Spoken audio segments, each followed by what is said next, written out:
मैं अपनी बहन को ज़्यादा पसंद नहीं करता था।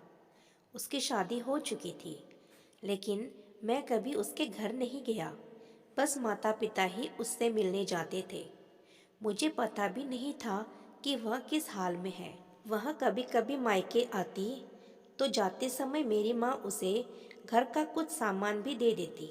यह बात मेरी पत्नी को बिल्कुल पसंद नहीं थी। जब भी मेरी माँ ऐसा करती, मेरी पत्नी आकर मुझे शिकायत करने लगती कि तुम्हारी माँ तुम्हारी कमाई कैसे उड़ा रही है। जब भी तुम्हारी बहन आती है, उसे खाली हाथ जाने ही नहीं देती, कुछ न कुछ ज़रूर देती है। तुम अपनी माँ को बता दो, यह सब नहीं चलेगा। पत्नी की बातें सुनकर मुझे भी गुस्सा आ गया। मैं माँ के पास गया और कहा, माँ यह सब क्या है? जब भी बहन घर आती है, तुम कभी साबुन, कभी चावल का थैला, तो कभी दालें, सब कुछ उसे देती रहती हो। मेरी कमाई तुम ऐसे दूसरों में उड़ाओगी तो तुम्हें भी इस घर से निकाल दूंगा। बहन ने मेरी और माँ की बातें सुन ली।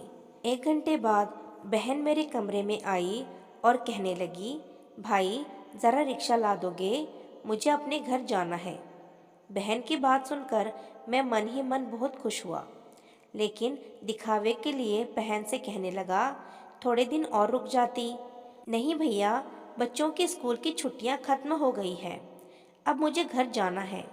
कल से उनकी स्कूल शुरू हो जाएगी। फिर वह चली गई।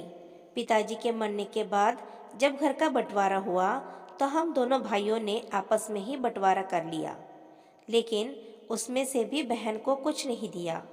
वह फिर भी खामोश रही, हमसे कोई शिकायत नहीं की।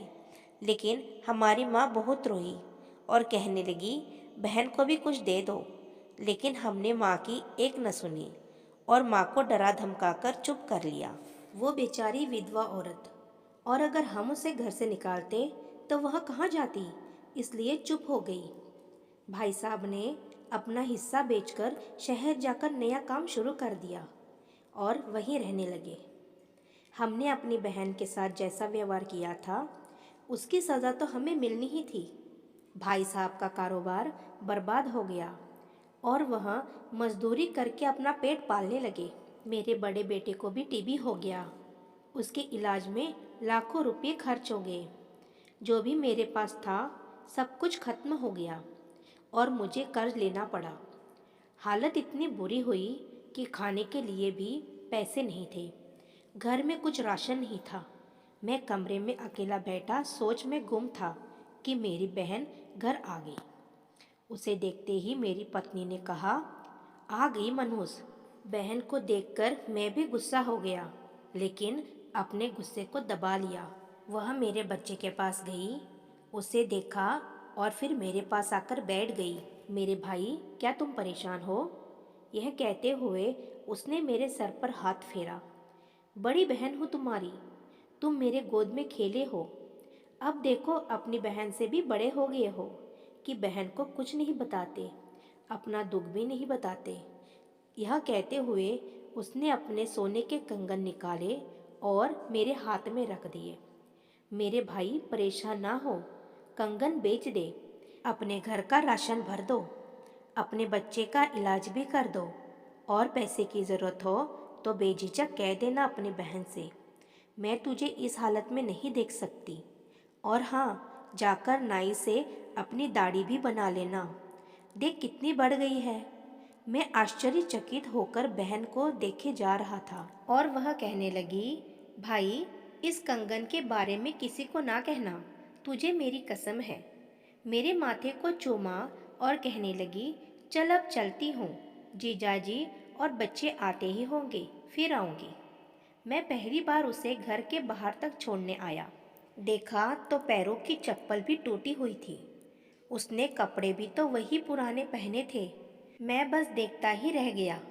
मैंने तो कभी अपनी बहन का घरेलू हालत जानने की कोशिश ही नहीं की, लेकिन जब उसने मुझे बुरे हाल में देखा तो दौड़ती हुई आई और अपने सोने के कंगन भी दे दिए ताकि मैं अपने बच्चों का इलाज कर सकूं और अपने घर का हाल सुधार सकूं।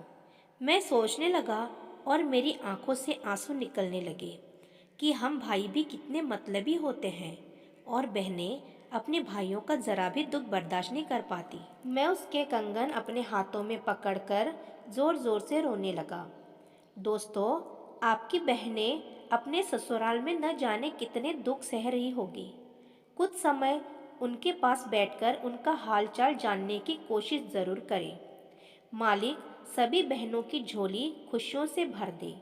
मेरे प्यारे दोस्तों, आपको ये वीडियो पसंद आई हो तो मेरे चैनल को सब्सक्राइब ज़रूर कीजिएगा। धन्यवाद।